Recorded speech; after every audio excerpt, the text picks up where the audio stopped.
Galicia necesita das capacidades industriais de todo o seu país. Galicia non pode estar desmembrada e non pode ter o seu distrito industrial noroeste paralizado.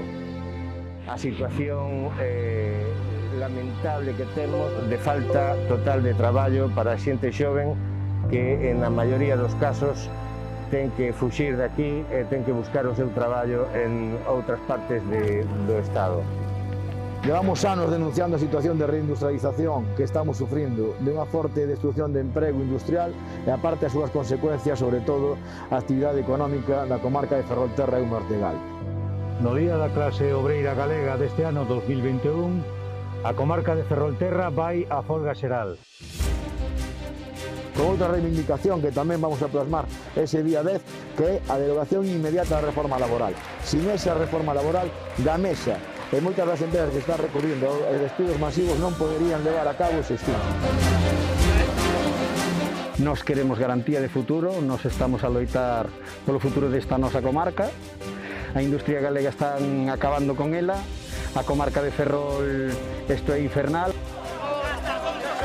Imos a folga cos traballadores de todas estas empresas que están pechando, pero tamén convencidos de que hai posibilidades, de que hai capacidades e sobre todo hai conocimiento e ganas de loitar por un futuro para Ferrol distinto ao que o conxunto das administracións levan ofrecido a esta comarca, a esta cidade nas últimas décadas. Para que Galicia avance, o próximo 10 de marzo mobilízate coa clase traballadora galega.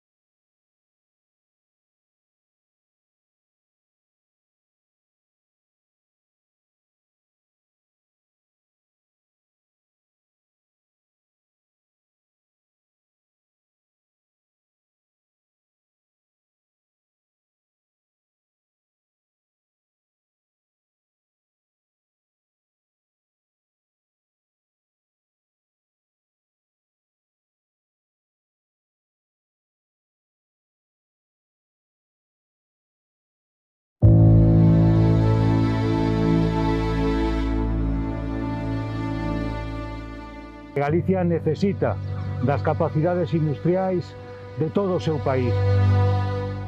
Galicia non pode estar desmembrada e non pode ter o seu distrito industrial noroeste paralizado.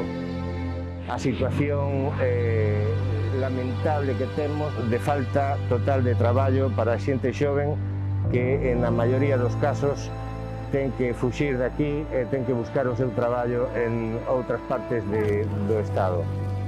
Llevamos anos denunciando a situación de reindustrialización que estamos sufrindo, de unha forte destrucción de emprego industrial e aparte as súas consecuencias, sobre todo, a actividade económica da comarca de Ferrolterra e o Ortegal. No Día da Clase Obreira Galega deste ano 2021, a comarca de Ferrolterra vai a folga xeral. Con outra reivindicación que tamén vamos a plasmar ese día 10, que é a derogación inmediata da reforma laboral. Sin esa reforma laboral, Gamesa e moitas das empresas que están recurrindo a despidos masivos non poderían levar a cabo ese estudo. Nos queremos garantía de futuro, nos estamos a loitar polo futuro desta nosa comarca. A industria galega están acabando con ela, a comarca de Ferrol isto é infernal.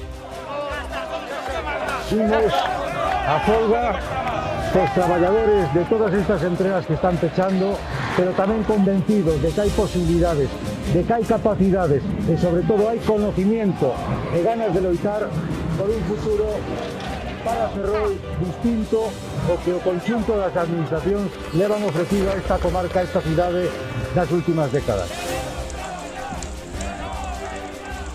Para que Galicia avance, o próximo 10 de marzo mobilízate coa clase traballadora galega.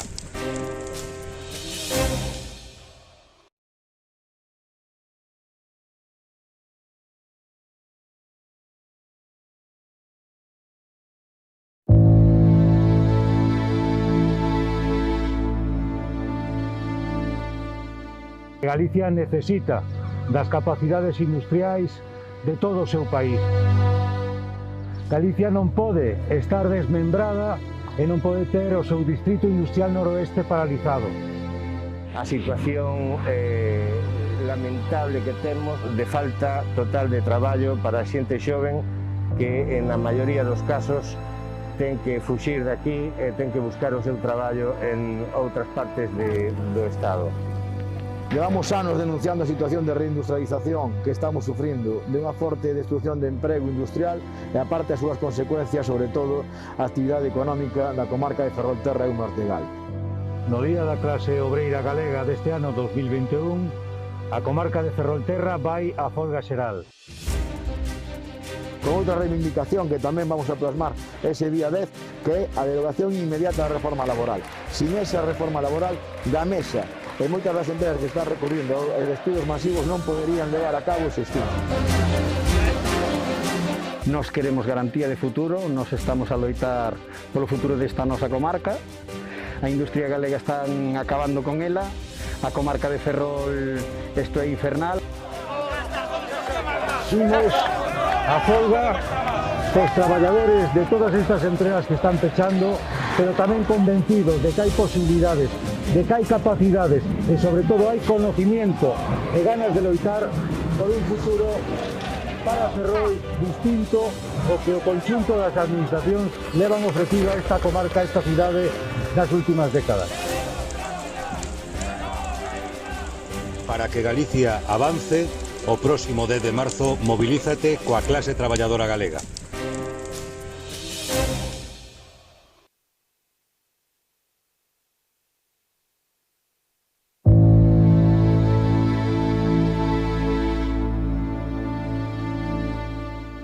Galicia necesita das capacidades industriais de todo o seu país. Galicia non pode estar desmembrada e non pode ter o seu distrito industrial noroeste paralizado. A situación lamentable que temos de falta total de traballo para a xente xoven que na maioría dos casos ten que fuxir de aquí e ten que buscar o seu traballo en outras partes do Estado. Llevamos anos denunciando a situación de reindustrialización que estamos sufrindo, de unha forte destrucción de emprego industrial e aparte as súas consecuencias, sobre todo, a actividade económica da comarca de Ferrolterra e o Ortegal. No Día da Clase Obreira Galega deste ano 2021, a comarca de Ferrolterra vai a folga xeral. Con outra reivindicación que tamén vamos a plasmar ese día 10, que é a derogación inmediata da reforma laboral. Sin esa reforma laboral, Gamesa e moitas das empresas que están recurrindo a despidos masivos non poderían levar a cabo ese estudo. Nos queremos garantía de futuro, nos estamos a loitar polo futuro desta nosa comarca. A industria galega están acabando con ela, a comarca de Ferrol isto é infernal.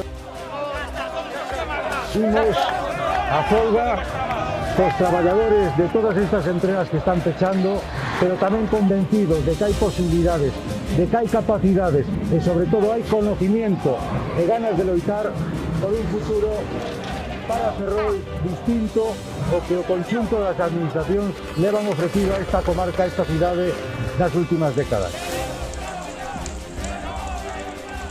Para que Galicia avance, o próximo 10 de marzo mobilízate coa clase traballadora galega.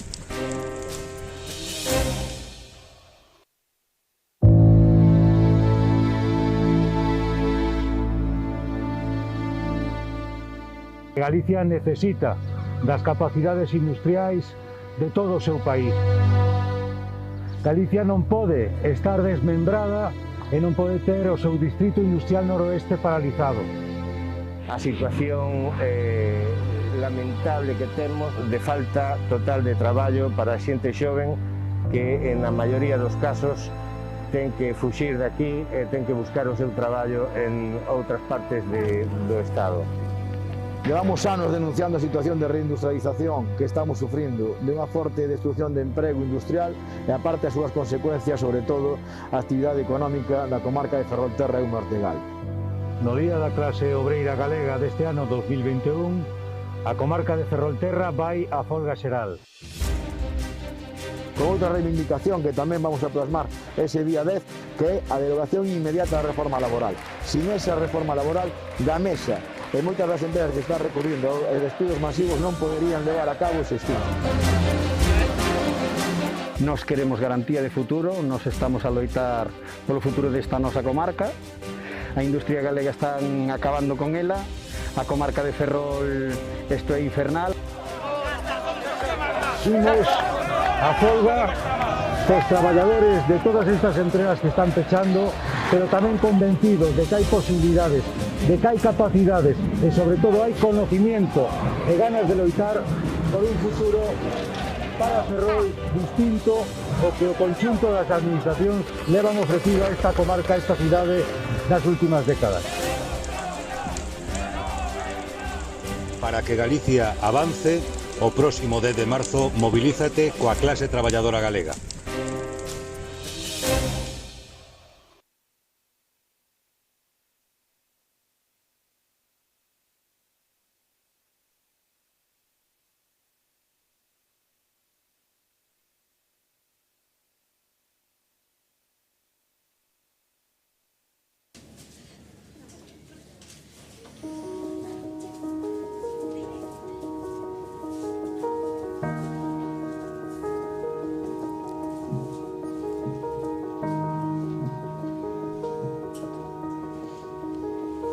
A Fundación 10 de marzo foi creada no ano 1992 e o seu obxectivo era recuperar a memoria histórica, a memoria democrática sobre toda unha serie de feitos. O que foi o período franquista, as resistencias, en primeiro lugar desde o campo sindical, no terreo político e no terreo asociativo, e contrarrestar o que a propaganda oficial foi tapando ou foi relegando. Temos máis de 100 títulos de libros publicados por nós. Temos un contido de máis dunha dúcia de exposicións, documentos, fotografías, un compendio de prensa clandestina con máis de 500 cabeceiras que teñen suma relevancia, unha colección interesante de pegatinas do último franquismo. Unha das coleccións máis importantes que ten o noso arquivo, a parte das citadas, é a de cartéis. Tamén levamos a cabo un labor de digitalización en colaboración ca Xunta de Galicia. É un activo importante do Sindicato Comisións Obreiras esta fundación e que teña este papel relevante de explicar en que tipo de sociedade nos estamos movendo e que pasa ao redor noso. Sabemos que a historia non se repite nunca exactamente, pero hai moitos acontecementos que poden parecerse a outros que sucederon e que é bon coñecelos precisamente para procurar non repetir os mesmos erros e saber que non se regala nada. É importante explicar aos traballadores que os dereitos non se ganan de unha vez para sempre, senón que primeiro hai que loitar para conseguilos e despois para mantelos e ampliálos. Pandemias, as crisis económicas e tal están afectando e eu creo que máis que nunca se necesita, a xente necesita sindicalizarse e unha sociedade avanzada é unha sociedade organizada e unha sociedade organizada pasa porque a xente se sindicalice. Como nos intentan vender a moto de que hoxe os sindicatos non son necesarios, son máis necesarios precisamente que nunca.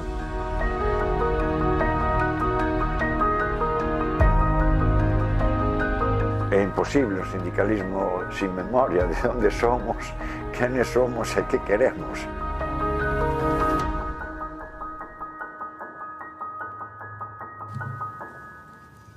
Bos días a todas as persoas que nos acompañades nesta entrega de premios da Fundación 10 de marzo e do Sindicato Nacional de Comisións Obreiras de Galicia.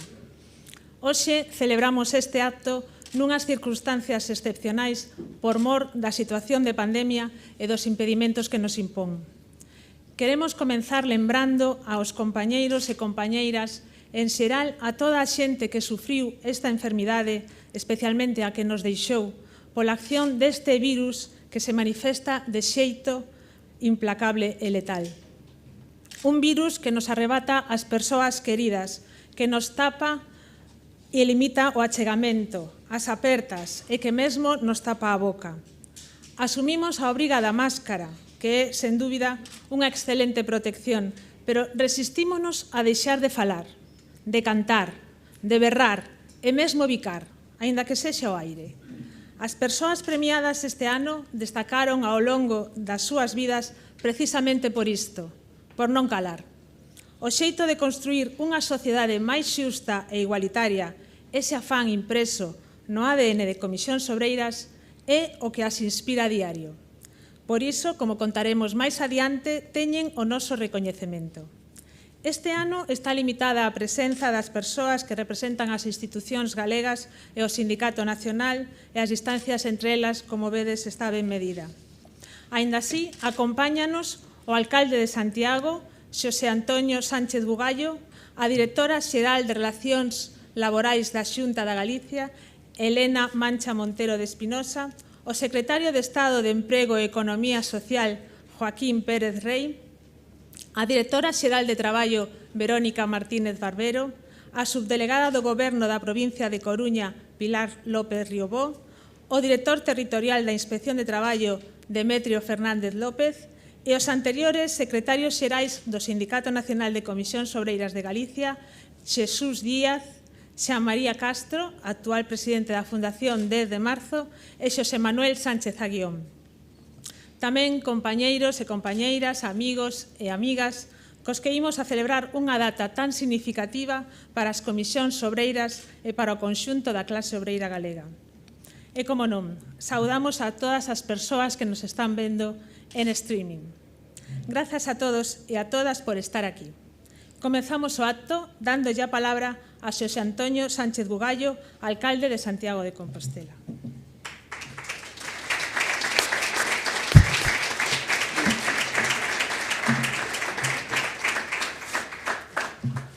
Moitas grazas, señora ministra, señor secretario xeral de Comisións Obreiras, secretario de Estado, directora xeral, homenaxeados no día de hoxe, amigas e amigos, subdelegada do Goberno tamén.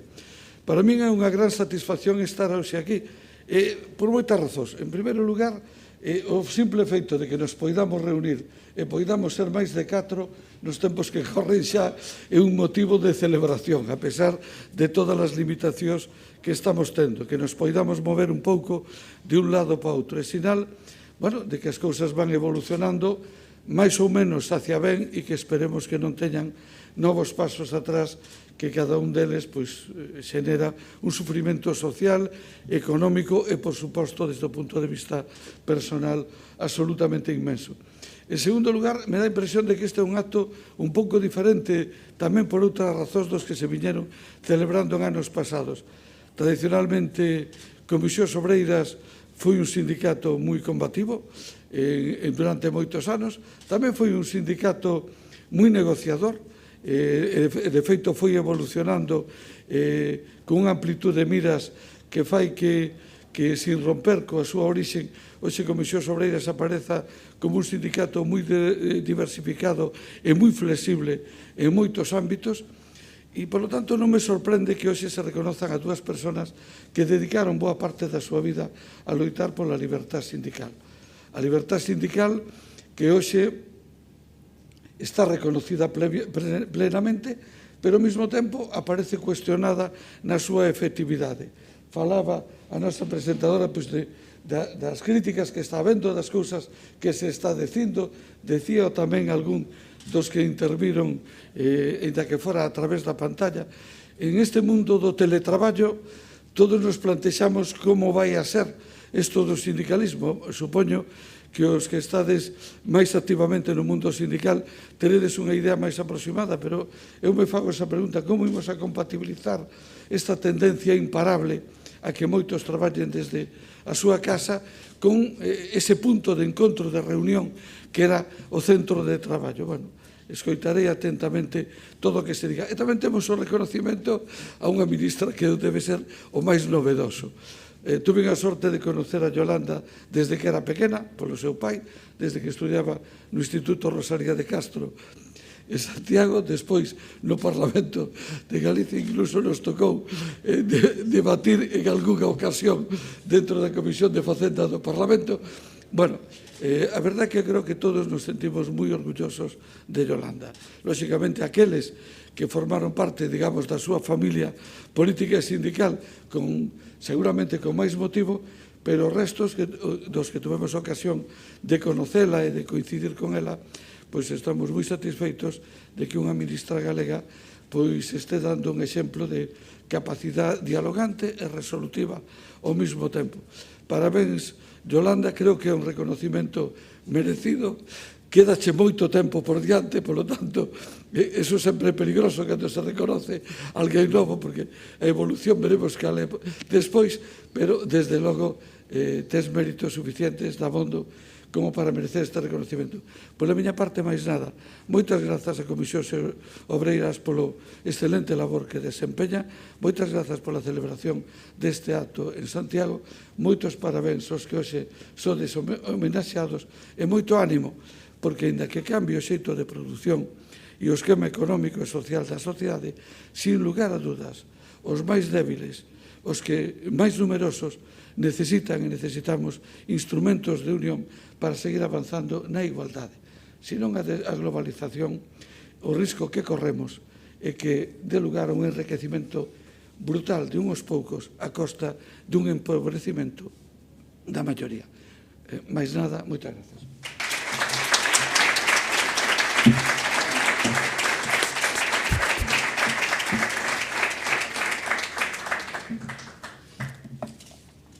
Pois agora damoslle a palabra á Directora Xeral de Relacións Laborais, Elena Mancha Montero, que ven representando a Conselleira de Traballo e Igualdade, que por motivos de axenda non pudo asistir.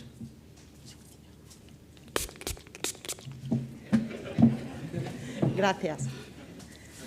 Bo día. En primeiro lugar, gustaríame dar as grazas ao secretario xeral do Sindicato Nacional de Comisións Obreiras de Galicia, don Ramón Sarmiento, por convidarnos a participar neste acto de entrega de premios a aquelas persoas de Galicia que destacaron polo seu compromiso na loita por las libertades e por la democracia. Tamén quixera agradecer ao alcalde de Santiago, don Xosé Antonio Sánchez Bugallo, polo seu compromiso coa actividade sindicalista en Galicia e coa súa presencia nesta ceremonia. Pero, en especial, como non podía ser de outro xeito, gustaríame dirixirme ás persoas homenaxeadas para amosar o meu máis sincero recoñecemento aos seus méritos. Don Xosé Gómez Gómez, sindicalista de Comisións Obreiras da comarca de Ourense, don Ángel Camaselle Corbacho, sindicalista de Comisións Obreiras na Federación de Sanidade e Servicios Sociosanitarios e, por suposto, a nosa ministra de Traballo e Economía Social, dona Yolanda Díaz Pérez. A Xunta de Galicia é consciente do papel tan fundamental que desempeña o diálogo social para velar polo pluralismo e pola efectividade das políticas públicas. Sindicatos, patronal e administracións traballando man a man por mellorar as cousas. Proba diso dase na predisposición que tivo a Administración galega desde hai xa moitos anos por otorgarlle un papel protagonista, pero agora máis que nunca. Así cabe recordar que unha das primeiras decisións no inicio desta legislatura, xunto co nomeamento do novo goberno e a creación da nova Consellería de Emprego e Igualdade, a cal represento, foi a convocatoria da Mesa do Diálogo Social. O propio mes de setembro, co obxectivo de non perder ningún segundo de cara a traballar a prol da recuperación económica e social de Galicia. Un acto que contou coa presencia e deixou constancia do compromiso do presidente da Xunta e que culminou coa asignatura da Declaración para a Reactivación Económica e Social de Galicia. O diálogo social constitúe así un instrumento imprescindible para trazar medidas e plans de actuación do máximo calado e amplitude, que garantan unha reactivación económica áxil, sustentable e socialmente xusta, baseada no fomento da competitividade empresarial e no impulso das políticas de emprego. No referido ao emprego, desde o mes de setembro, a Consellería de Emprego e Igualdade reuniuse hasta en 17 ocasións con mesas de traballo de diálogo social, integradas, por supuesto, con sindicalistas de comisións obreiras para tratar temas como o proxecto Empregnaval, para dar formación a persoas desempregadas do sector de naval das rías de Vigo e Ferrol, o fondos Next Generation, a Lei de Reactivación Económica e a Lei de Simplificación Administrativa. Por outra banda, Só no que va de ano levamos celebradas xa 7 reunións para abordar, entre outros temas, o deseño do segundo plan de rescate para persoas traballadoras autónomas, microempresas e hostalería, un asunto xa coñecido por comisións obreiras que tamén participou con gran implicación no primeiro plan. A renovación do Servicio Público de Emprego para converterlo na primeira canle de comunicación e de intermediación do ecosistema laboral de Galicia e en la elaboración da nova estrategia de seguridade e saúde no traballo. Pero a nosa Consellería constitúese nunha dobre vertiente, emprego e igualdade. Sabemos que ambas teñen que ir da man porque ambas son igualmente necesarias para o progreso social. Polo tanto, debemos poner en valor a importancia do diálogo social tamén no diseño das políticas e actuacións que tengan como obxectivo acadar a igualdade efectiva das galegas e galegos. Desta maneira, o pasado mes propuxemos ampliar o diálogo máis aló da temática puramente laboral, a que estamos acostumados, e poudemos incorporar a loita contra a violencia de xénero e os apoios para a contratación das víctimas, así como a conciliación e a corresponsabilidade. Así, por primeira vez, tratáronse no seo do diálogo social medidas do Pacto de Estado contra a violencia de xénero vinculadas ao emprego. Volvendo á materia laboral, tamén estamos a tratar na actualidade asuntos como axudas para a formación dos axentes sociais na negociación colectiva e o diálogo social, dentro da cal está ou pode estar a negociación dos plans de igualdade e a formación ou mantemento dos gabinetes de igualdade no seo dos axentes sociais. Non podemos tampouco esquecer as últimas reunións nas que estamos a negociar a marca galega de excelencia en igualdade ou a formación en igualdade, materia na que a nosa comunidade autónoma é absolutamente pioneira. Hemos chegado xa a varios acordos na formación básica, na formación de 8 horas, na formación de 35 horas e estamos a finalizar a acordo na formación superior en igualdade en materia de duración de 150 horas. Con elo queremos desenrollar e desenvolver o máximo posible e a máxima celeridade os plans de igualdade. O diálogo social leva sendo un instrumento clave para a construción de políticas públicas na Xunta de Galicia desde xa fai máis de 15 anos. Durante a pandemia, a súa importancia intensificouse. Son prueba de elo as axudas e anticipos a traballadores en ERTE que foron tramitados con bastante axilidade e o deseño dos plans de rescate coa eficiencia que podemos poner gracias á colaboración dos axentes sociais en todo momento. Agora, en fase de reactivación económica, seguimos a apostar por unha colaboración firme, co obxectivo de garantir eficacia, pero, sobre todo, xusticia social. Unha vez máis, hónranos que nos convidaran a esta ceremonia de entrega de premios e poder dar así conta da importancia da función e contribución dos aquí premiados á sociedade. Isto o digo non como representante da Administración Pública, sino como cidadá galega. Parabéns, unha vez máis, aos homenaxeados hoxe e sabede que contades con todo o apoio da Xunta de Galicia para devolver aos galegos e galegas a confianza depositada e traballar na xestión pública de maneira máis honrosa posible. Moitas grazas.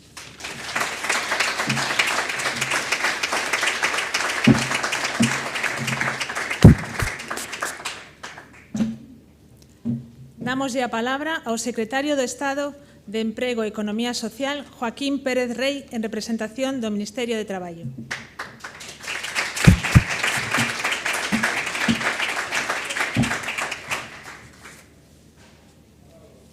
Muy bien, muchísimas gracias, muy amable. Alcalde, directora SERAL, directora general, ministra, secretario general de Comisiones Obreras. Yo, en primer lugar, quiero, en nombre del Ministerio de Trabajo y Economía Social, expresar el contento por participar en un acto de esta naturaleza que enraiza con lo que el Ministerio supone.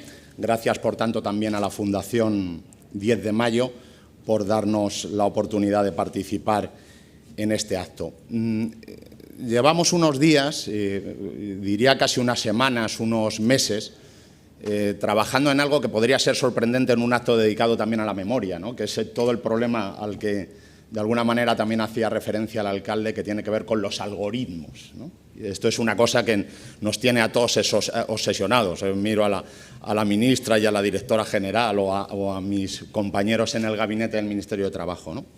Saben que un algoritmo simpático de nombre Fran, hace unas semanas un juzgado italiano nos advertía que tenía un ligero sesgo en las acciones que tomaba. El ligero sesgo era que penalizaba a los trabajadores que hacían huelga y a aquellos que se podían enfermos. Un sesgo verdaderamente curioso. Y yo pensando en los algoritmos, pensaba también que hay algoritmos que gestionan el pasado y de hecho nuestro pasado cada vez está más gestionado por algoritmos, no solo porque la historia es a veces incómoda y oculta una parte de lo que sucedió, pero sin embargo cuando uno se enfrenta a la historia desde la gestión de los algoritmos y hace estas pruebas pedestres que hacemos todos de andar por casa, casi rupestres, nada científicas, pero muy significativas, y que son las que llevan a generaciones y generaciones de jóvenes a bucear en el pasado, si uno mete qué ocurrió en la transición española en un buscador y mira esas imágenes, pues realmente lo que le saldría, yo lo diría de manera sintética, saldrían padres fumando tabaco rubio, seguramente, o negro, esto ya no lo sé, padres de la Constitución, padres de la democracia, padres de las libertades. En realidad no salen nunca madres, esto es ya el primer elemento clave a las puertas del 8M, y nunca salen los elementos que constituyeron la democracia que nosotros ahora disfrutamos e intentamos cuidar. Es raro que en esas imágenes, incluso en esa terminología, salga Bazán, salga Vitoria, salga 1001, salga Atocha. Es muy llamativo que hayamos construido esa historia sin tener muy presente esos elementos que rompieron definitivamente nuestros lazos con el pasado, ¿no? Nuestros lazos con un pasado muy terrible, muy autoritario, que llevó a cabo, por tanto, la ruptura se produjo con un gran esfuerzo del movimiento obrero, buena parte de él aquí representado. Con huelgas, por cierto, cuando hacer huelga era no precisamente un camino sencillo ni protegido por la Constitución. Pero claro, esa ruptura del pasado y el papel clave del movimiento obrero en ese momento es el que ha permitido que la Constitución actual haya dado ese relieve fundamental a la libertad sindical, haya dado una portada constitucional a las organizaciones sindicales, las haya incorporado al propio título preliminar, haya hecho que la negociación colectiva sea un instrumento decisivo para gobernar las relaciones laborales. Y ahí, en el esfuerzo de esas generaciones y de esa ruptura que se plasma en la Constitución, está también lo que sucede hoy día, ¿no?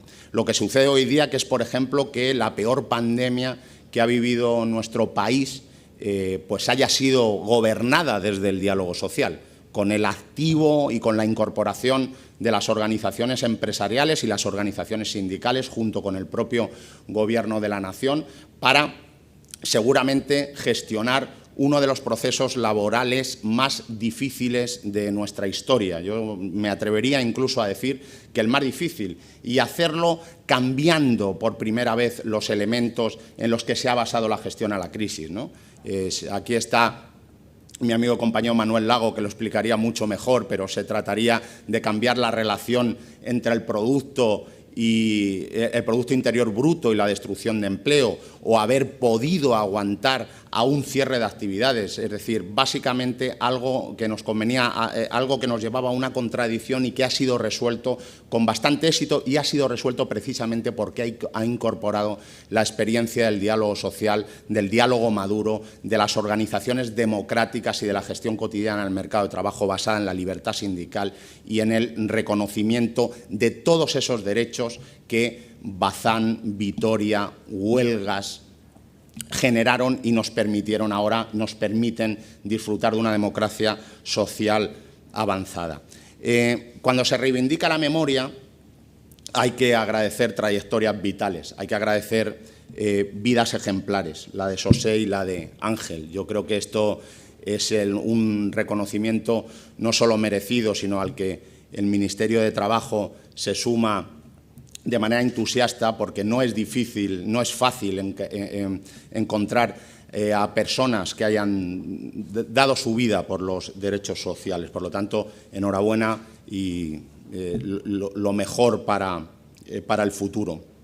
Pero la memoria yo creo que también se forja en el presente y se anticipa al futuro. Y yo creo que, por tanto, algunas veces la memoria también tiene que reivindicar lo que hoy sucede y lo que va a suceder. Enhorabuena, ministra, enhorabuena, Yolanda. No puedo decir mucho de la persona para la que trabajo estrechamente y que no sea bueno, pero sí me gustaría acabar y no abusar más de esta pequeña introducción casi protocolaria, diciendo una cosa que creo que es muy importante, que es para saber dónde se va, hay que saber, hay que conocer muy bien de dónde se viene. Y Yolanda sabe de dónde viene. Muchas gracias.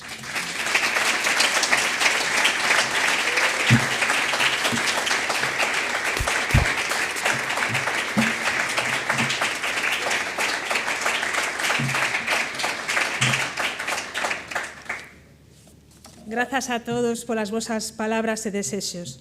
Comenzamos coa entrega de premios.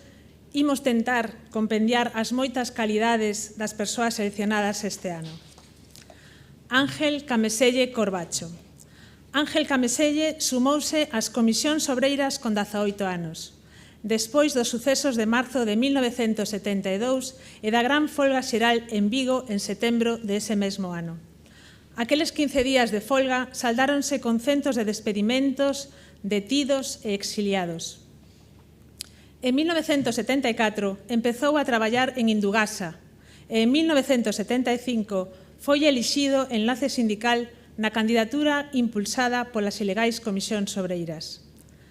Renovou o seu mandato coas siglas de CCOO ata o seu despedimento en 1981.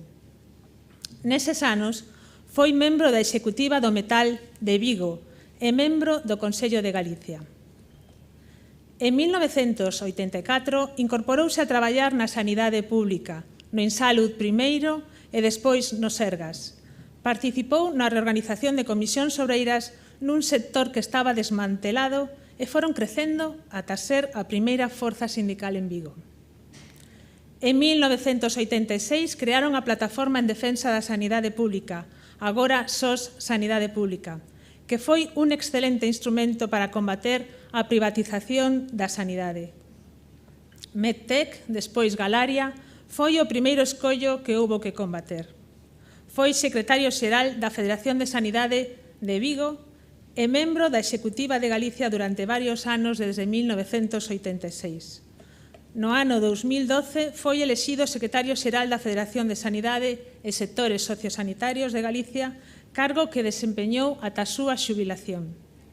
Foi relevado en xuño do ano 2019 nun Consello Federal e goza dun merecido descanso que, coñecendo o seu compromiso, será moi activo.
determinante participación para fraguar unha alianza social en defensa da sanidade pública en Galicia.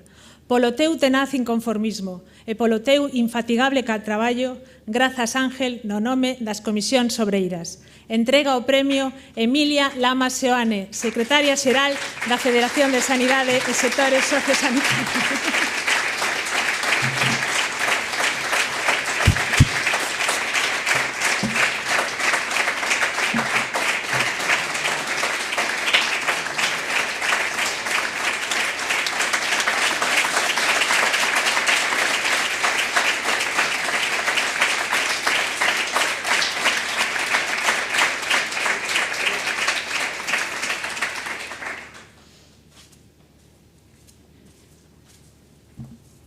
Hola, bons días a todas e a todos. Bueno, a verdade que estou un pouco desentrenado, ou bastante desentrenado, xa que levo un par de anos xubilado e, bueno, intentarei, iba a leros uns 50 folios que tiña preparados, pero mellor vou ser máis breve e simplemente vou agradecer, en primeiro lugar, evidentemente, a Fundación 10 de Marzo e ao Sindicato Nacional de Comisións Obreiras, a Ramón Sarmiento e a súa executiva, polo rodeamiento, non?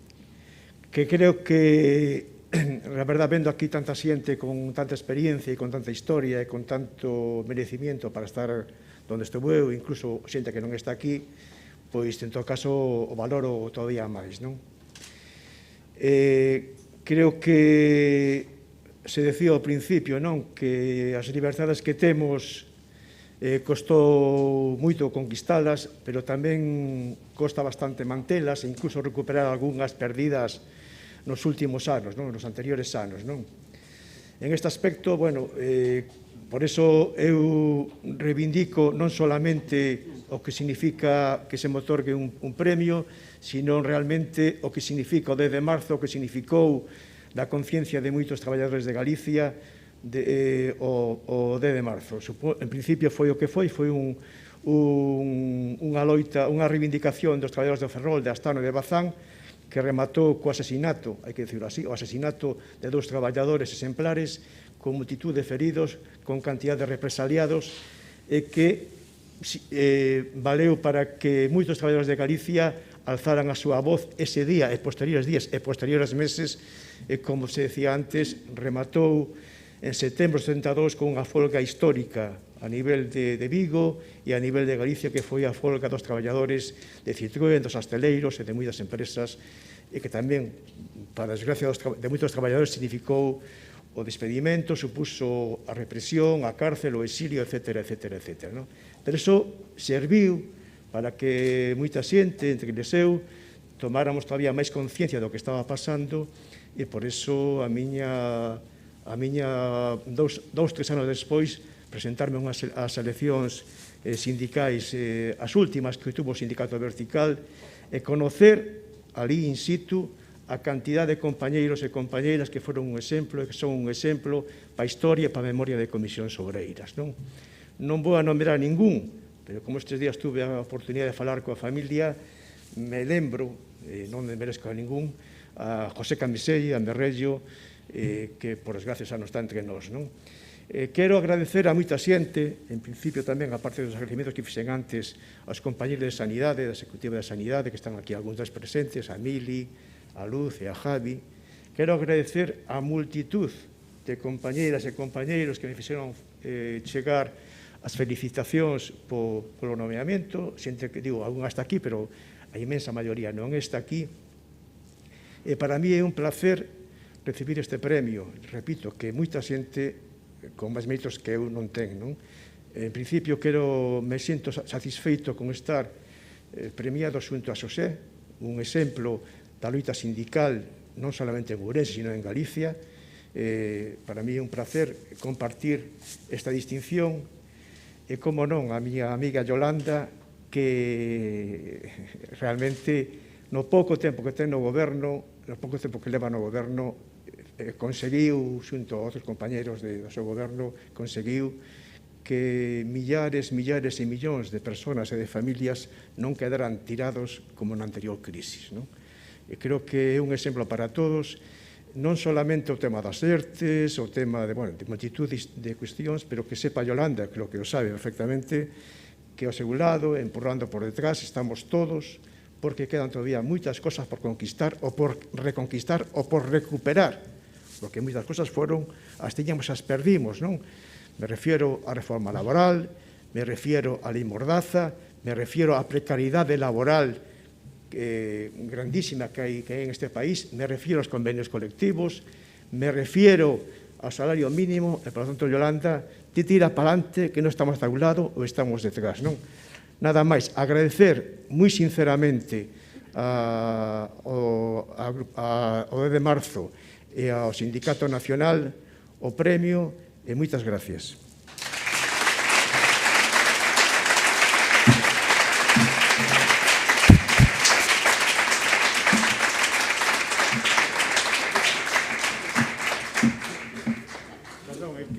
Xa que non sei que non é habitual, e digo que estou entrenado, pero entre as...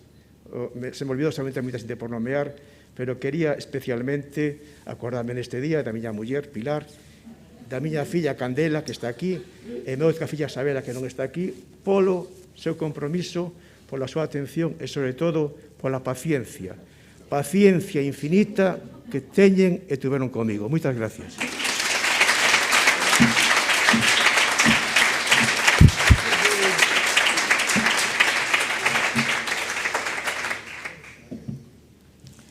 Xosé Gómez Gómez naceu o 22 de novembro de 1952 en Moás, Montederramo, Ourense, no seu dunha familia campesiña. Tiña claro que a súa vocación era o dereito e aos 20 anos, facendo o servicio militar, en Madrid, matricúlase na Complutense, onde comenzou a vivir e participar nas grandes revoltas estudiantís. Con 21 anos cumpridos e rematado o servizo militar, regresa a Ourense e afíliase ao Partido Comunista. Aos 22 anos xa era nomeado membro do Comité Central do Partido Comunista e coincide con Santiago Carrillo, Emilio Pérez Touriño, Manolo Peña Rei, Cuca Fernández Tobal e moitos compañeiros e compañeiras das comisións obreiras. Retoma a carreira de Dereito na Universidade de Santiago e participa en todas as movilizacións e folgas estudiantís como estudante e como dirixente do Partido Comunista. Comeza a traballar en Forxas de Galicia, onde coñece a Lobato e alcalde e afíliase ás aínda clandestinas comisións obreiras. Neses anos 70 de gran conflitividade, tanto laboral, revoltas en Forxas e noutras fábricas do polígono, como social e política, o propio sindicato mobilizábase para a súa legalización, é cando inicia o seu verdadeiro labor como sindicalista das comisións obreiras e xa nunca as abandonaría ata a súa xubilación. Participa en todos os conflitos de movilizacións da provincia de Ourense, dende as primeiras folgas das minas de Penouta, o desmantelamento de Citroën no polígono, pasando pola gran folga xeral de 1998. Traballador incansable, a súa actividade sindical foi inmensa ao longo de todos estes anos. Formou parte da Comisión Executiva do Sindicato Nacional e de todas as executivas da Unión Comarcal de Ourense ata a súa xubilación. Foi secretario xeral da Unión entre os anos 2000 e 2008.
pola túa traxectoria de compromiso coa clase traballadora, pola túa xenerosidade vital e polo teu exemplo, grazas, compañeiro Gómez, en nome das Comisións Obreiras. Entrega o premio Xa María Castro Paz, presidente da Fundación 10 de Marzo.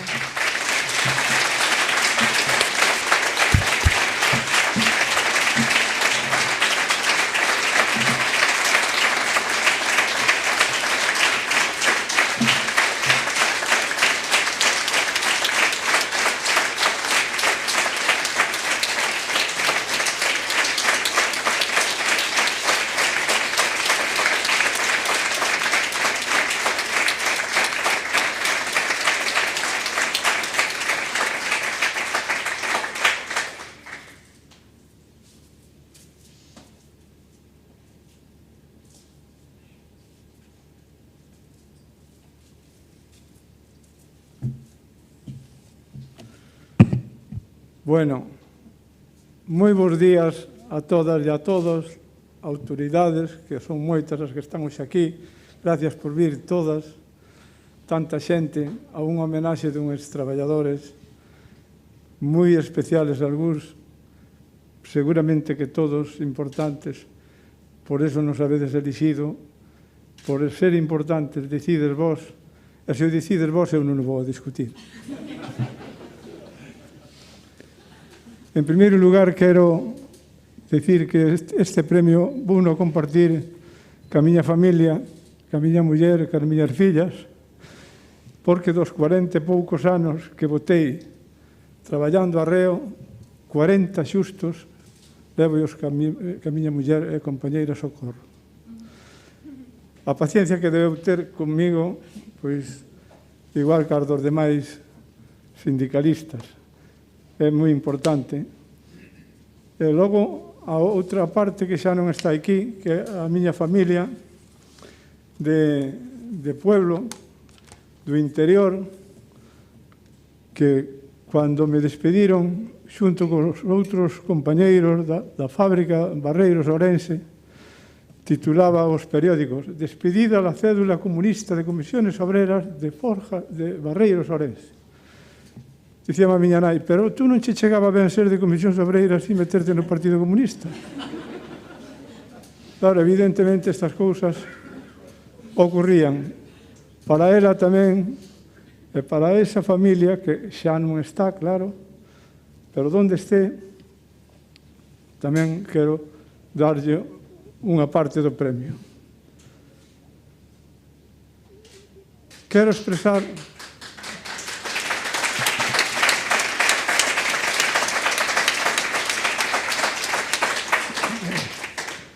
expresar o meu agradecemento persoal á organización que me propuxo para a celebración e como non á Comisión Executiva do Sindicato Nacional, ao seu secretario xeral, e á Fundación 10 de Marzo, moi especialmente na persoa tamén do seu presidente e amigo Xa María Castro, compañeiro de toda a vida sindical.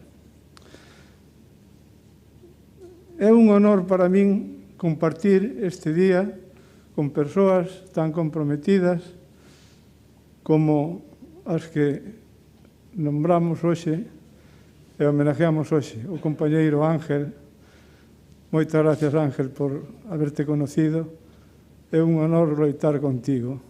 E a compañeira e amiga Yolanda, cuántas veces estuvemos en asambleas. Algo cambiou neste país, porque tú chegaches a ministra sendo muller. Cando eu empecé, eso non se podía pensar. Ministra de Traballo, muller e sindicalista xuntos nunha homenaxe. Moi difícil de entender. Pero, bueno, algo habremos feito para que eso se poda dar dunha maneira natural, dunha maneira como se está dando aquí tan bonita, non? Por menos, desde o meu punto de vista. Cando a finais dos anos 70, e despois de ser readmitido na fábrica, celebraronse as eleccións do ano 78, creo que foron as primeiras, ou 77. Bueno, sacamos un montón de membros do comité de empresa na fábrica, e como éramos tantos, de Comisións Obreiras decidimos abrir unhos locales para o sindicato para poder atender aos traballadores, aos primeiros locales de Comisións Obreiras. E se decide que, como eu era solteiro, non tiña compromisos de familia nin de nada, e había algúns problemas para darse de alta na Seguridade Social, pois decidiron que fora eu o sindicalista liberado. Para iso debía deixar a empresa, o comité de empresa, e irme para a Comisións Obreiras para expandila por toda a provincia, por todos os estamentos e por todos os lados. Así o fixen. Aquí unha anécdota. Facíamos cubrir os TC1 e os TC2 para darnos de alta na Seguridade Social, pero cando preguntaban en que empresa traballas, nós dicíamos, non somos unha empresa con ánimo de lucro ni nada, por lo tanto non temos que pagar a cuota patronal. Nos decían, somos bienes demaniales, como o sol, a auga, as fontes, e por lo tanto non pagamos a cuota patronal. Pero cando foi o goberno de Felipe, nos chamou a contas e pagamos os atrasos, e de bienes demaniales nada. Pero bueno, así foi como anécdota.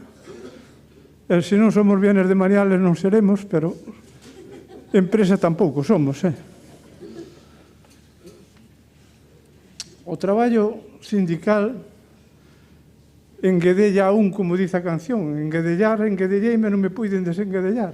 Como vos pasou a muchísimos dos que estades aquí, algúns levades máis tempo que min incluso, e tamén vos enguedellaron. Eso entendémoslo todos, que é unha historia o desenguedellarse das comisións obreiras. É moi difícil, moi difícil. Certamente, a decisión de ser liberado sindical, eu naquele momento non pensei que iba a votar 40 e pico anos de sindicalista. Era unha categoría que non estaba ben vista tampouco no país. Bueno, votar tantos anos, pois é porque conocí xente a que era imposible dicirlle que non ibas con eles. Xente que merece a pena conocer a Fundación de Marzo, onde están os escritos tan maravillosos da súa trayectoria e que escriben a historia dos seus protagonistas de cambio, non dos vencedores, senón dos que fixeron o cambio. Dicíao antes o director xeral, moi ben explicado. Esta decisión para min foi a gran oportunidade de coñecelos e compartir o sindicalismo dos máis grandes traballadores que existiron neste país. Moitos deles estades aquí, outros nas distintas provincias da nosa xeografía, e moitos deles viven xa na nosa memoria colectiva, enchen as mellores páxinas da Fundación de Marzo e, sobre todo, enchen o noso corazón. É un orgullo para min compartir esa vida laboral nunha loita tan entrañable con sindicalistas tan nobles que non se rendiron, en definitiva, loitadores que aguantaron o paso do tempo e asentaron o seu recordo. Era máis fácil loitar ao seu carón que negarlles o meu compromiso, a miña axuda, o meu apoio. A idea dunha sociedade máis xusta, máis libre e máis solidaria. Ese optimismo, esa generosidade, fixeron grandes as comisións obreiras. Fruito dese traballo e desa loita conseguimos a Constitución, conseguimos o Estatuto dos Traballadores, conseguimos a Lei Orgánica de Libertad Sindical, un montón de leis, algunhas mellor redactadas que outras, como é normal, pero conseguímolas. Houbo que loitar, como dicía Marcelino, para conseguilas, houbo que loitar para facelas cumplir e hai que seguir loitando para que permanezcan. Aquí está a clave do éxito. o dereito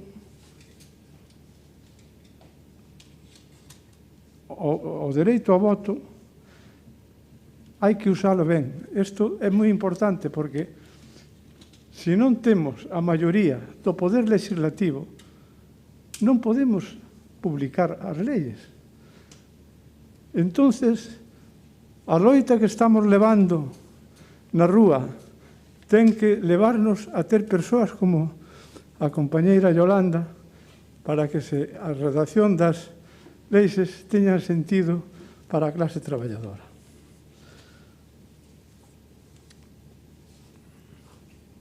Non olvidarse de cando a dereita deste país, aproveitando unha crisis e unha maioría absoluta, capitaneada por o señor Raxoi, colleu o boletín oficial do Estado e non dubidou en publicar a reforma laboral máis dura da democracia.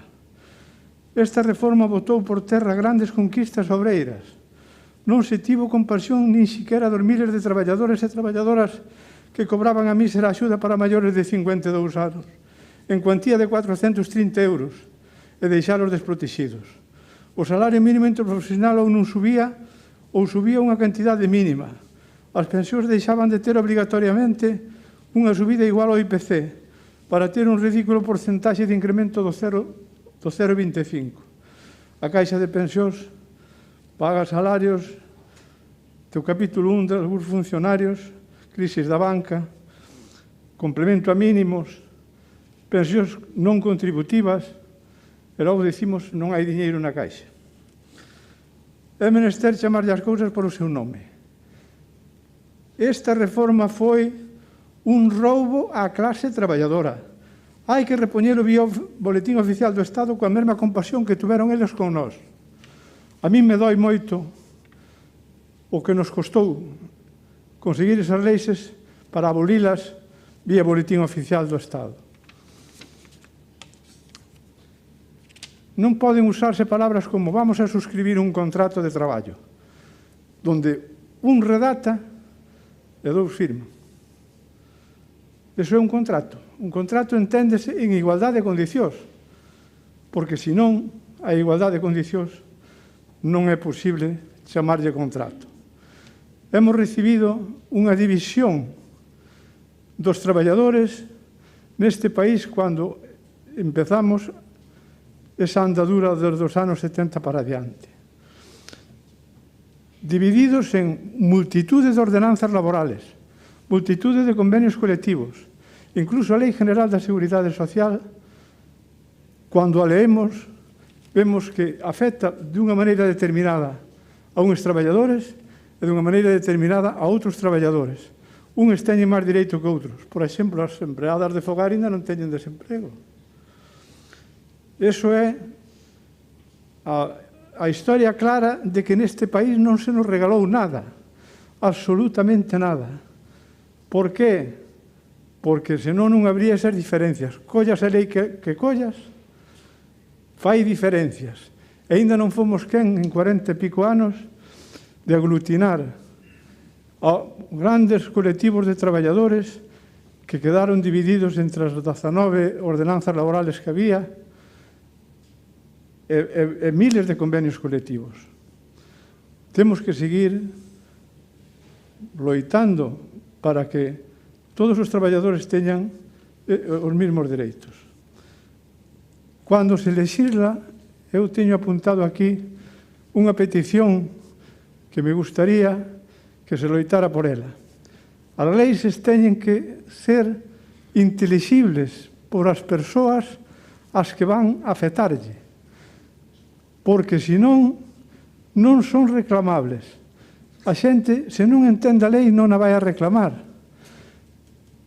Temos que escribir ben. Se colledes a famosa Lei da Seguridade Social, que eu estou moi enamorado de que se conoce esa lei porque regula a nosa vida cando traballamos, a nosa vida cando deixamos de traballar, cando enfermamos, cando temos unha invalidez, en fin, cando nos xubilamos.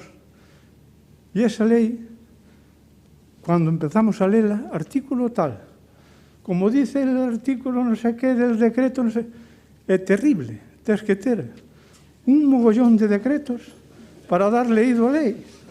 E se non a dar leído, e non a entendes, non a pode reclamar.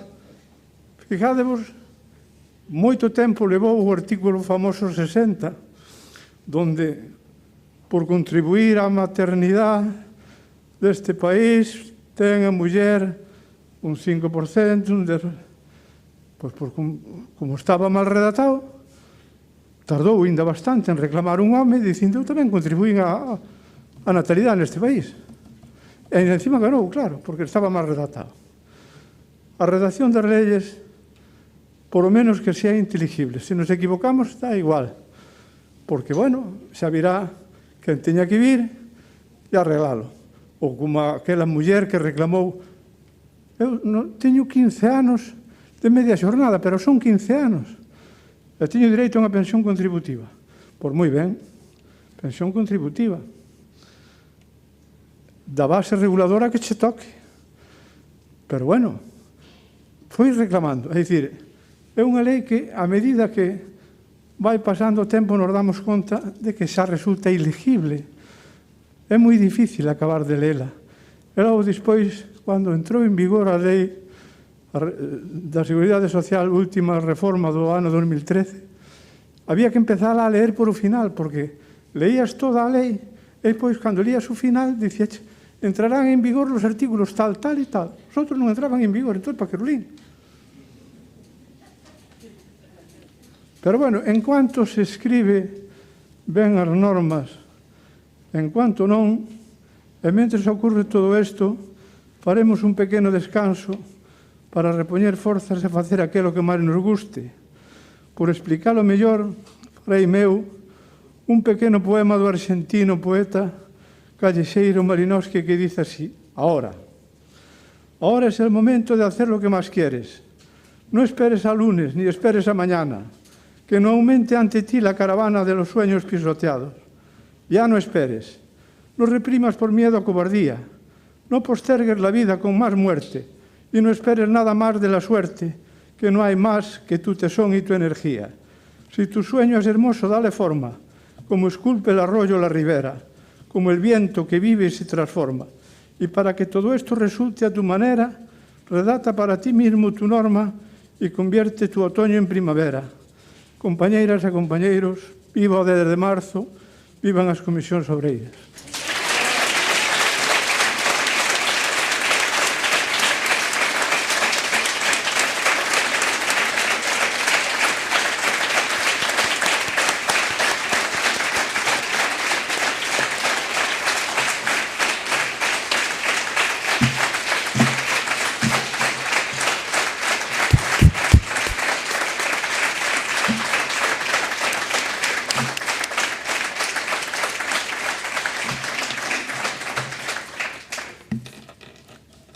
Yolanda Díaz Pérez.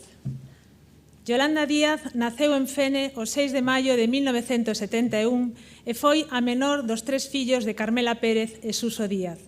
O sindicalismo e a política sempre estiveron moi presentes na súa vida. En Ferrol exerceu de abogada laboralista ao tempo que iniciaba a súa traxectoria política. No 2005 como coordinadora nacional de Esquerda Unida, responsabilidade que mantería durante 12 anos, e como candidata á Xunta de Galicia. Despois do seu paso pola política municipal de Ferrol, como tenente de alcalde, o ano 2012 trouxo unha serie de cambios fundamentais na vida política e familiar de Yolanda. Nacía a súa filla Carmela, que chegaba nunha data tan sinalada como 8 de marzo. Parabéns adiantados, Carmela. En outono conseguía escano no Parlamento de Galicia coa Coalición Alternativa Galega de Esquerda.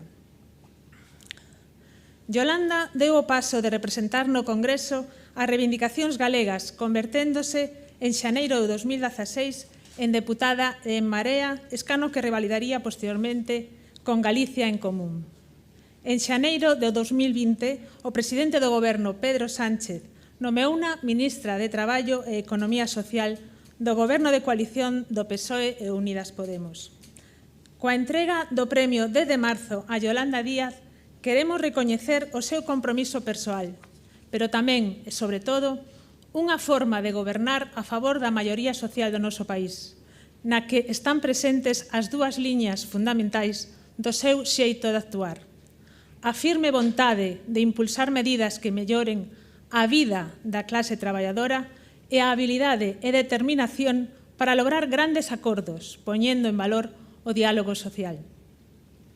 O Ministerio de Traballo demostrou que era posible enfrontarse a unha crise con medidas diferentes aos despedimentos, que en España tamén se podía aplicar unha flexibilidade interna pactada entre empresa e traballadores, que era factible defender o emprego e protexer as persoas con instrumentos como son o ERTE.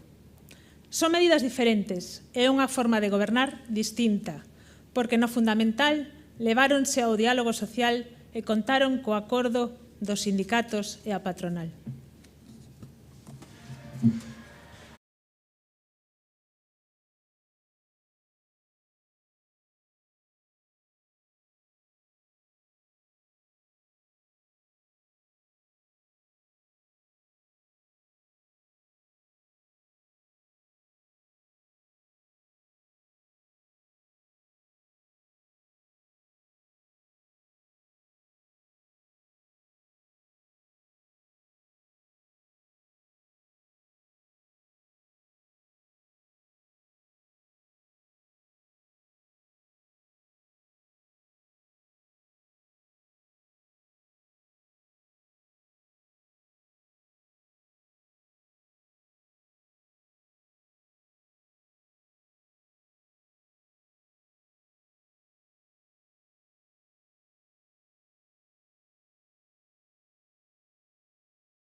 por esa nova forma de gobernar, de entender o papel dos axentes sociais, de buscar amplos consensos nun momento en que a crispazón e o enfrentamento dominan o escenario político, entregámosche o premio 10 de marzo.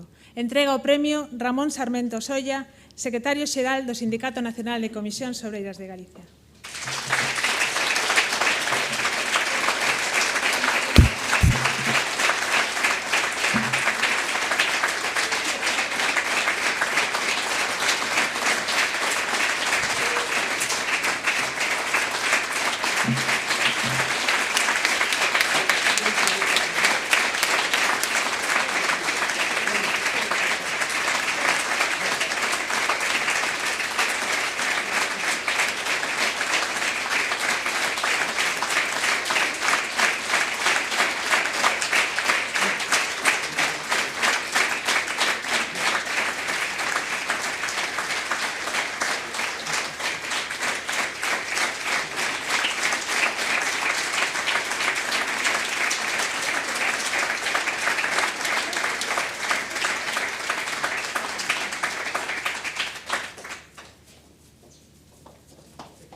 Boas tardes, querido prezado alcalde de Compostela.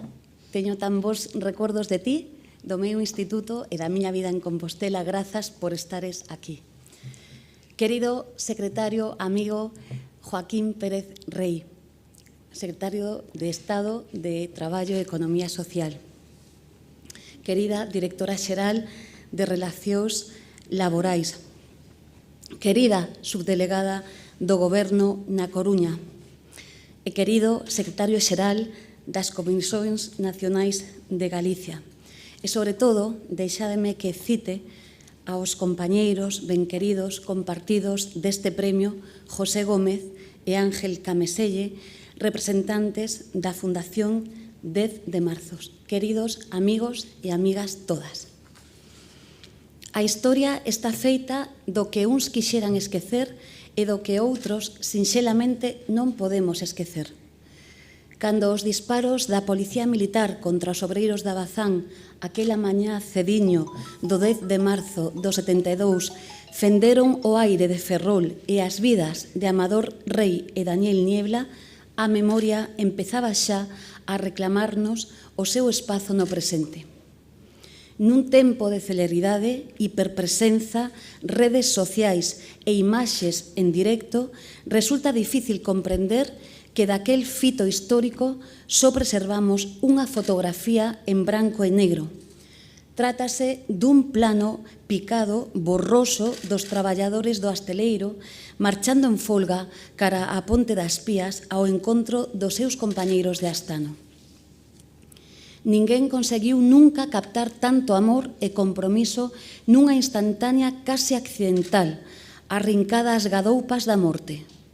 Pero este rexistro tan precario como valioso di ben pouco da relevancia dunha revolta social e sindical que desde Galicia, estendida nese mesmo ano ás fábricas e asteleiros de Vigo, marcaría un decisivo punto de inflexión na recuperación da democracia en España e no final dunha ditadura sanguenta e esclerótica. Un réxime que respondía con balas e represión aos ancellos de liberdade e xustiza de todo un pobo. O propio relato da transición española, estou convencida, escurecería anos máis tarde o significado daquela revolta, consolidada nas folgas obreiras de Ferrol e de Vigo en marzo e setembro do 72. En primeiro lugar, porque o noso país, Galicia, ocupaba unha posición subalterna e periférica no concerto do Estado. Pero tamén porque aquel episodio de conciencia cívica brutalmente asoballado e reprimido alteraba o inocuo relato da posterior restauración democrática. Un relato planificado nos despachos do tardofranquismo arredor dos chamados pais da Constitución, non das nais, non había nais, e doutras figuras e retóricas de consenso. O Día da Clase Obreira Galega, que hoxe conmemoramos nestes premios da Fundación 10 de Marzo, é por esta razón unha greta difícil de selar na narración homoxénea do pasado. Dicía Walter Benjamin que a memoria non é un instrumento para explorar o pasado, senón máis ben un medio. Quen queira achegarse ao seu propio pasado, aseguraba o filósofo, deberá actuar como se escavara. Ante todo, non debe ter medo de volver unha e outra vez sobre o mesmo asunto, espallalo como se espalla a terra, removelo como quen a remove. Ocorre que pasaron case 50 anos e seguimos aquí, sen medo de volver unha e outra vez sobre o mesmo asunto, removendo a terra, claro que removendo. Non para facer un inventario arqueolóxico dos achados, senón para establecer o lugar exacto onde baixo o chan de hoxe están enterrados os tesouros de antano, o noso legado, a trave de ouro, a parte máis valiosa do que somos. Gústame pensar que son unha colleitadora máis dese legado, porque son galega, porque son de Ferrol, e aquí me recoñezo, porque a miña nai, o meu pai e a xente a que máis quero fixeron parte desa loita, desa sementeira alegre e colectiva. E porque da man de todos eses homes e mulleres dos que vos falo, aprendín ao longo da miña vida a importancia duns valores que nunca caducan, a dignidade, a valentía e a solidaridade que eles e elas representan, que representades. Escribiu a miña admirada Montserrat Roig: a democracia non se aprende no Parlamento, senón na casa. Ser demócrata non é unha actitude política, é unha actitude ante a vida. E sinto que é así, exactamente así. Cando souben que a Fundación 10 de Marzo das Comisións Obreiras de Galicia pensara en min para recibir este premio, sentín unha responsabilidade e un orgullo difíciles de describir. Tamén sentín pudor, confésovolo, porque iso é o que sente unha cando un recoñecemento asenta a carón das persoas que admira. Pensei en moitos momentos deste último ano no Ministerio de Traballo e Economía Social. Pensei en moitas persoas que me acompañan día a día, aquí e en Madrid. Persoas que comparten comigo afectos, metas e vontades comúns. A consecución dun traballo decente para todas e para todos. A loita contra a pobreza, contra a precariedade laboral e o desemprego. A defensa da res pública, da xustiza, das garantías legais. A igualdade, o feminismo, a non discriminación, a diversidade. A brindaxe dos dereitos sociais das persoas, con salarios e contratos dignos, con vidas compatibles e plenas, con tempo para conciliar e para crecer, para crear, para coidarmos e sermos coidadas, para sermos, en definitiva, libres. Non son conceptos, teorías nin abstraccións, non son, polo menos non o son para min, proceden dun lugar moi real, dunha cultura do diálogo e dunha experiencia xenuína da democracia. Son o resultado dunha aprendizaxe vital e política á que nunca penso renunciar. Non son utopías, seino porque teñen un rostro moi definido. O das mulleres que ese mesmo 10 de marzo, ás 4 da tarde, nas rúas de Ferrol, expoñendo as súas vidas, reclamaban solidaridade cos obreiros de Bazán e xustiza para os represaliados pola folga. Os rostros das miñas nais, de Fina Varela, de Saria Labau, de Fina Piñón, de Manuela Valcárcel, teñen o rostro dos 23 de Ferrol.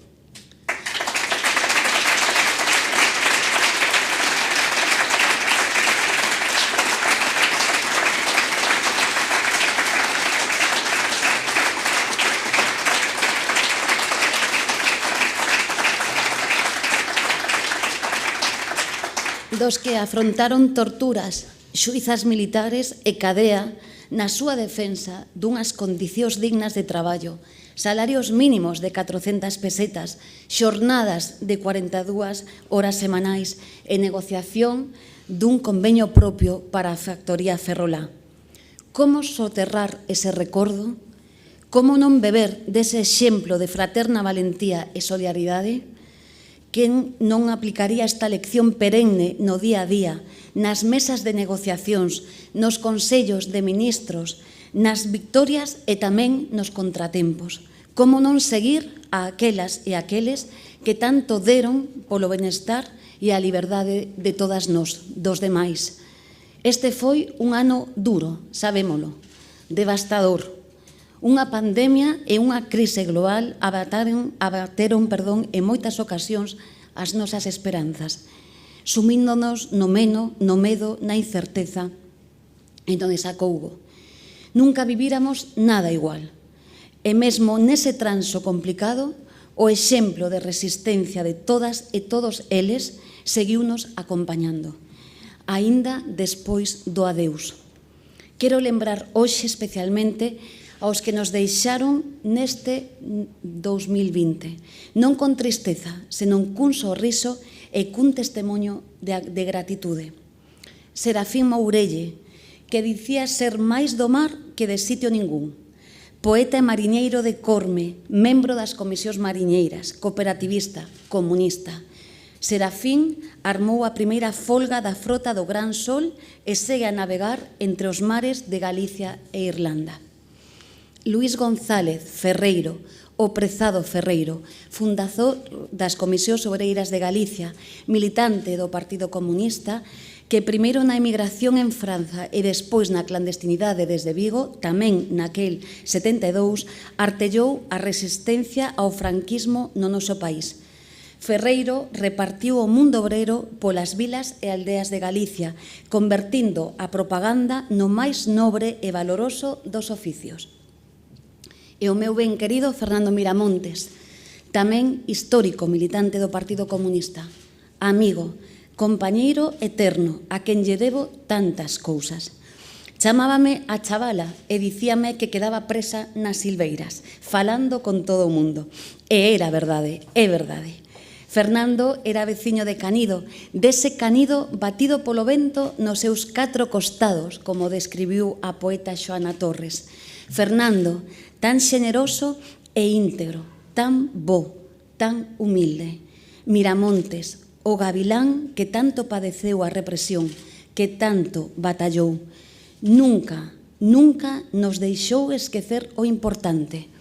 O vento nas árbores, a ledicia, a beleza, en definitiva, a vida mesma. Todos eles representan a dignidade da esquerda, o esforzo colectivo e a solidaridade exemplar da clase obreira galega, a que hoxe, con estes galardóns, lle rendemos homenaxe. A ningún deles, permítome citar a Lois Pereiro, os sorprendeu a vida nin calados, nin desprevenidos, nin neutrais. Eles son o chan que piso, a miña forza e o meu propósito.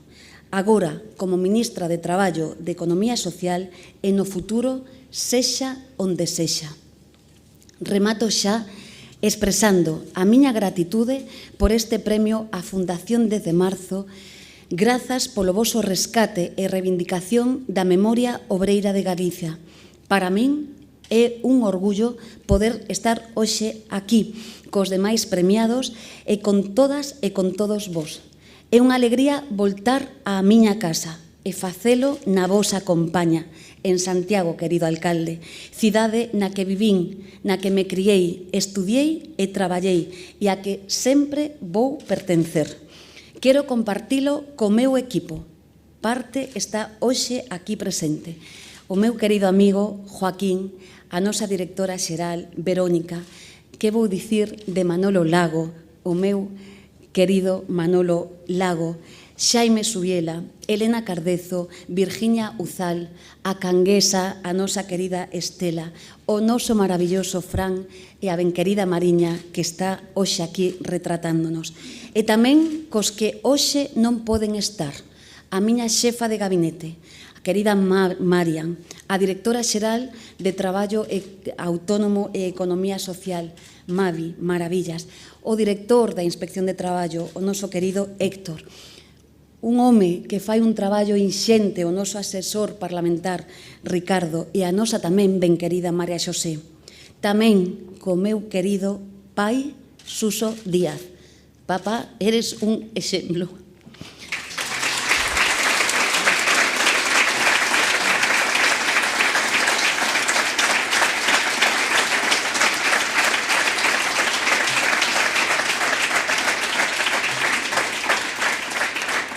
cos meus irmáns Suso e José, cos meus amigos e amigas, con Andrés e coa miña filla Carmela, que leva no seu nome e no seu corazón todos os soños do mundo, que tamén son os meus. Grazas, querido Ramón, por este premio.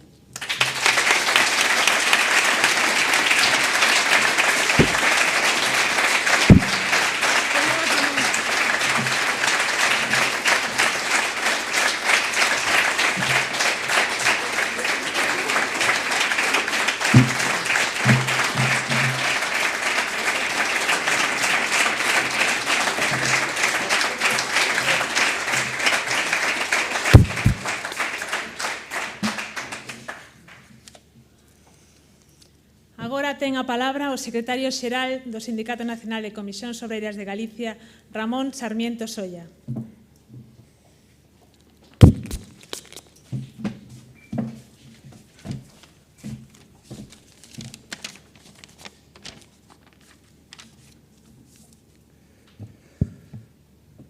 Moi bo día, autoridades, amigos e amigas, compañeiros e compañeiras.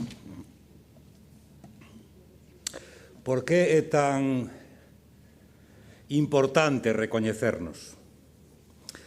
Por que é tan importante recoñecernos no que somos? Creo que deixaron ben claro os tres premiados. Eu só vou engadir porque somos fráxiles, porque somos débiles, porque temos limitacións e porque non debemos esquecelo, porque necesitamos cuidar de nós. No actual momento de cruce de camiños, de transicións aceleradas, de meses en Galicia de intensa movilización contra os peches da nosa gran industria, pero tamén moitas outras movilizacións en torno á dignificación dos nosos convenios colectivos, do convenio do metal de Pontevedra, das compañeiras de limpeza en Coruña, das compañeiras que están tentando, neste momento tan complexo, dignificar o convenio de residencias de terceira idade, das compañeiras que levan unha loita incansable, directora xeral, para que como traballadoras da Consellería de Asuntos Sociais se teñan en conta, se escoiten e se senten a escoitar as súas reivindicacións. É un momento de loita. E en Galicia, cando a loita beira empeza, pois chega un momento que florece a flor do toxo, que é neste mes de maio. E como decían, pois todos os mes de maio o sindicato fai un exercicio de movilización e de tamén poñer en valor pois as loitas do pasado que teñen afortunadamente moito que ver cas do presente. Vivimos momentos tráxicos e duros para todos nós. En estes momentos tráxicos e duros, Galicia, a clase traballadora, en ningún momento renunciou a, de forma segura, manter abertos todos e cada un dos espacios de movilización que os desafíos que tiñamos en riba da mesa precisaban e merecían. Non o vamos a facer o luns. O luns vamos a seguir mobilizando e concentrando de forma segura. Porque a gran movilización feminista do ano 2018 pode esmorecer se non mantemos o espírito de loita que significou a movilización daquel ano 8 de marzo.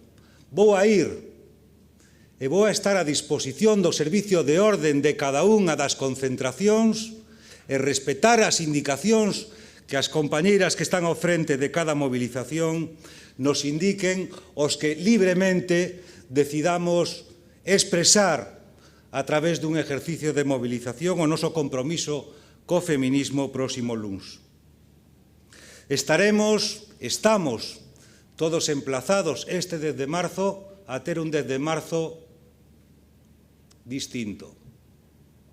Desgraciadamente, por unha situación que hubiéramos preferido non ter, que unha tremenda crisis industrial na comarca de Ferrol, Eume e Ortegal.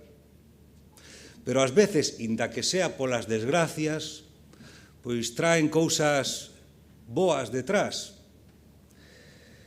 E como os anteriores conflitos que mencionei, a folga xeral que vamos a celebrar en Ferrol, que vamos a promover e convocar e participar en Ferrol o próximo 10 de marzo, pois tamén volve a vehicular a desexable unidade sindical na movilización no noso país. Esa expresión de unidade sindical que antepón os intereses da clase traballadora a calquer outro lexítimo interés na competitividade lexítima que temos as organizacións sindicais. É un momento de presionar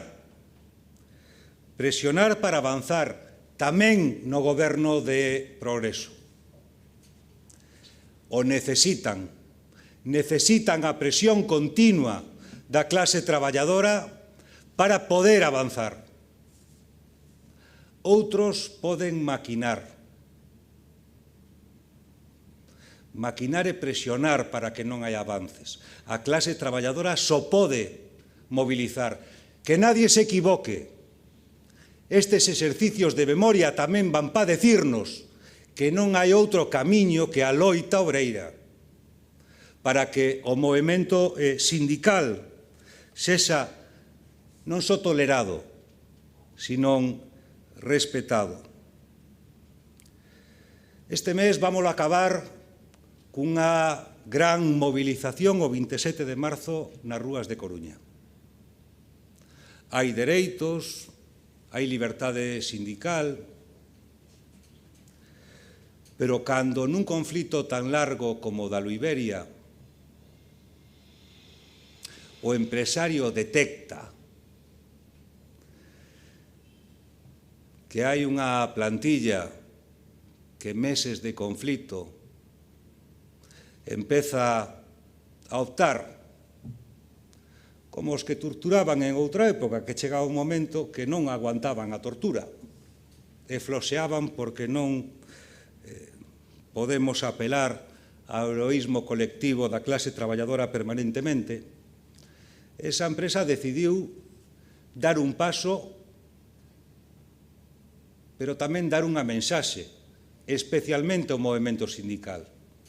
O despedimento de 4 compañeiros do comité de empresa, de 4 compañeiros de comisións obreiras, non é unha situación nin excepcional, nin particular, nin ao frente daquela empresa. Hai unha xente tan singular que fai cousas tan extraordinarias. O decimos moitas veces cando hai un escenario de represión sindical, que cando nos atacan a un, nos atacan a todos.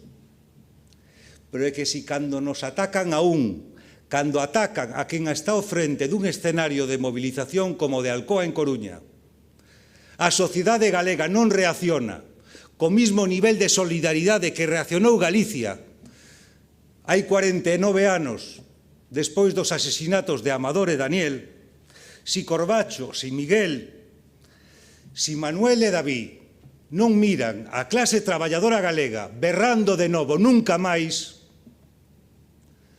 todos os que teñades que tomar a iniciativa de poñervos a un frente dun conflito, os que vos acompañen terán o medo a que lle poida pasar o mesmo que lle pasa hoxe aos compañeiros da Iberia.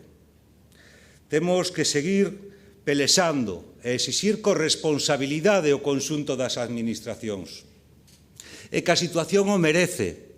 Pedimos corresponsabilidade á Administración Central, ás xuntas, diputacións, aos concellos, ao conxunto de institucións de Galicia e tamén ao conxunto dos sindicatos, que deben entender que temos máis cousas en común e máis cousas que compartir que cousas que nos dividen. Hoxe é unha pena que teñamos, por mor da pandemia, un aforo tan limitado e que non puderamos estar moita máis xente da organización que seguro que hubiera querido estar aquí, porque hoxe no país, en Galicia, non hai un sitio mellor para estar que Hotel Porta do Camiño neste acto do Sindicato Nacional de Galicia. Foi o algoritmo Joaquín que impediu aos que nos están seguindo por streaming que houberan disfrutado da música que acompañaba os vídeos, pero é que o dos algoritmos chega a todos lados. E os actos de Comisións Obreiras pois non ían ser menos. Ángel, gracias por todo. E a Gómez, gracias por tanto. E a ministra e o seu equipo, a Yolanda, que vamos cuidar de vos. E vamos a cuidar de vos como sabemos facer, presionando, mobilizando, enchendo as rúas da reivindicación que están preto, moi preto, das posicións que defendedes dende o moso ministerio. Para rematar, dixirme a Carmela, a Laura, a María e a Candela, as vosas fillas, só tes fillas entre os tres, que compartimos un gran orgullo de ter unha nai, de ter uns pais como vos. Para nós é un orgullo, sodes ese referente, esa referencia que o conxunto a organización precisa para non perder o norte e para non equivocar o rumbo desta gran organización. Viva o 10 de marzo, vivan as Comisións Obreiras.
Antes de rematarnos o acto, se vos sentades un poquinho, un minutiño máis, queremos agradecerlles a Silvia, Ana, Xerardo, Emilio Crespo e os compañeiros Dani, Robert e Javi de ITPRO Audiovisuais o seu traballo na preparación deste evento.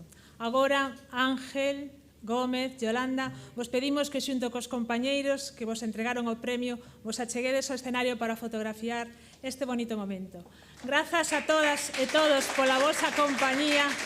Coidadevos moito.